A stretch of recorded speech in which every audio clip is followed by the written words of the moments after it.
করো কি জন্য? হচ্ছে বড় ভাই কোন দিকে আছে? তোমার বড় ভাই কোন জায়গায় আমি জানি? আমি কি তার পাশে থাকি? আপনার কাছে কোনো কিছু জিজ্ঞাসা করলে আপনি বেশি বেশি কথা বলেন। আমি কি করছি? বড় ভাই পিছে পিছে ঘুরেন। হঠাৎ তোমার বড় ভাইরে খুঁজতেছে, কি হয়েছে? এত কিছু আপনার শুনতে হবে না। আগে কোন বড় ভাই কোন দিকে আছে? এত করতে পারবো না, তোমার তো দরকার হয় তুমি খুঁজে নাও গা। আচ্ছা ঠিক আছে, আমি খুঁজে নেবনি। আচ্ছা খুঁজে নাও গা যাও। বড় ভাই কই তুমি? ঘরে কি আছো? ভাই আমি রজব।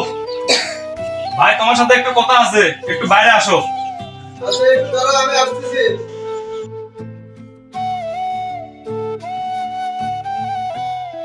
কি আছে ক? মাঠে তো সবার ধান লাগানো হয়ে যাচ্ছে, ধানটা কি লাগাবে না? আরে ভাই ধান তো লাগামো, 2 দিন হলো কামলা উঠেছি, কামলা পাওয়া যাচ্ছে না। কোনো জায়গা তো কামলা পাওয়া যাচ্ছে না, তাহলে এখন কি করি ক? আমার জমি তো ধান লাগাচ্ছে, আমার ধান লাগা শেষ হলে আমার কামলা দেয়া